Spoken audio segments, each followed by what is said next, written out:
بسم اللہ الرحمن الرحیم۔ ہم آپ کو آپ کے اپنے چینل وائس آف ہاشمی میں ویلکم، خوش آمدید کہتے ہیں اور امید کرتے ہیں کہ آپ بھی خیریت سے ہوں گے۔ آج ہم آپ کو ایک نہایت ہی بہادر اور اہم شخصیت ٹیپو سلطان کے بارے میں بتائیں گے کہ وہ ایک بہت ہی نیک، اچھا، بہادر انسان تھا اور اس کی نظر میر صادق پر بھی پڑ چکی تھی۔ وہ فوراً ہی میر صادق کے پاس آیا۔ میر صادق نے کہا، مجھے ٹیپو کے سپاہی نے گولی ماری ہے، میں درد سے بے حال ہوں۔ آج تم یہاں اگر کھڑے ہو تو میری مرہون منت ہو، تم پر لازم ہے کہ میری تکلیف دور کرنے کا بندوبست کرو۔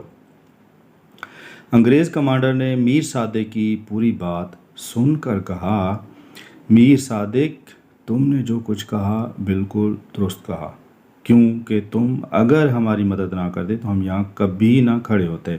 ہم تمہارے احسان مند ہیں اور میں ابھی تمہاری تکلیف کو دور کر دیتا ہوں۔ اور اتنا کہہ کر انگریز کمانڈر نے اپنا پستول نکالا اور میر صادق کو گولی مار دی اور اس کے قریب احتراماً کھڑے ہو کر اپنی ٹوپی اتار کر کہا، میر صادق، تمہارا علاج بس یہی تھا۔ تم ہمارے دوست تھے، لیکن اس کے ساتھ ہی ساتھ تم ایک غدار بھی تھے۔ جس ٹیپو نے تم کو عزت دی، اپنا وزیر بنایا، تم اس کے ہی وفادار نہ ہو سکے تو کل کو تم ہمارے ساتھ کیا ہو سکو گے؟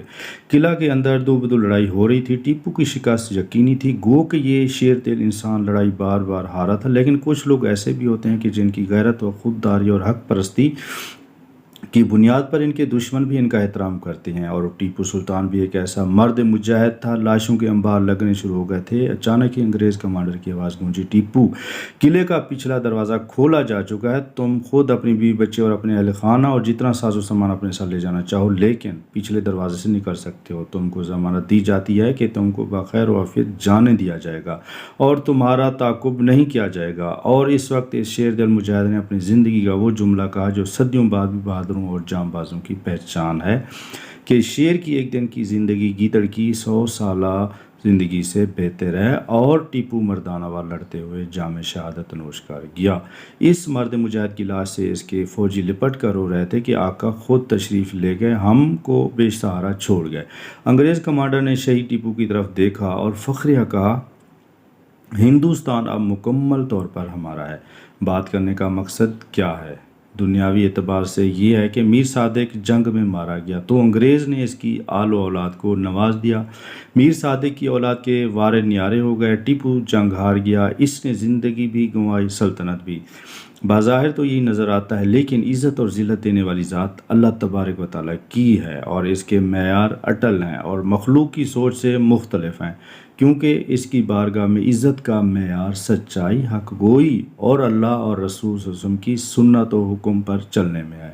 میر صادق کی نسلیں سنور گئیں کس طرح کہ انگریز نے اس کی اولاد کا ماہانہ وظیفہ مقرر کر دیا، لیکن جب اس کی اولاد سرکاری ادارے میں اپنا وظیفہ لینے مقررہ تاریخ پر جاتی تو پہلے ان کو انتظار کروایا جاتا اور پھر کمرے میں پیشکار بآواز بلند پکارتا، میر صادق غدار کے ورثہ وظیفہ لینے حاضر ہوں۔ دوسری طرف بظاہر ہارا ہوا ٹیپو تھا، اس کی آخری رسومات بھی ادا نہ ہوئی تھیں کہ تاج برطانیہ کی طرف سے برطانوی نمائندے شاہی خاندان میں حاضر ہو اور تاج برطانیہ کا پیغام دیا کہ دشمنی اور لڑائی اپنی جگہ، لیکن تاج برطانیہ ٹیپو سلطان کی بہادری، وطن پرستی، اسلام سے محبت اور سچائی کا دل سے معترف ہے اور قدر کرتا ہے اور درخواست کرتا ہے کہ ٹیپو سلطان کا جنازہ پورے شاہی اور فوجی ادب و آداب سے اٹھایا جائے۔ اور جب ٹیپو سلطان کا جنازہ باہر لایا گیا تو برطانیہ کی طرف سے اس کے جنازے کو توپوں کی سلامی پیش کی گئی۔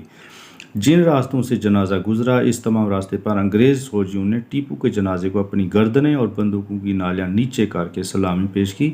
یہ تھا وہ شخص جو کہ بظاہر دنیا کی نگاہ میں ہارا ہوا، شکست خوردہ تھا۔ دوسری طرف میر صادق کا معاملہ کچھ یہ ہے کہ اس کی قبر انگریزوں نے بنائی تھی۔ یوٹیوب پر اس کی قبر دیکھی جا سکتی ہے، ویران بیابان جگہ، دور دور تک کوئی نہیں۔ قبر کے اوپری گنبد پر درجنوں چمگادڑوں کا بسیرا، شدید گھٹن اور غلاظت و بدبو کا راج بتانا یہ ہے کہ عزت اور ذلت کے معیار اللہ کی نظر میں کچھ اور ہیں۔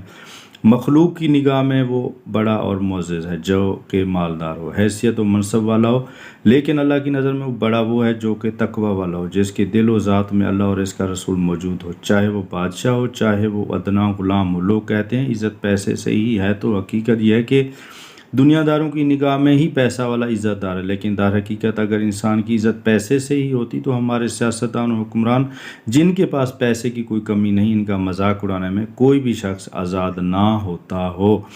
امید کرتے ہیں یہ بہادر اور عظیم شخصیت کی جو سٹوری ہے، کہانی آپ کو پسند آئی ہوگی۔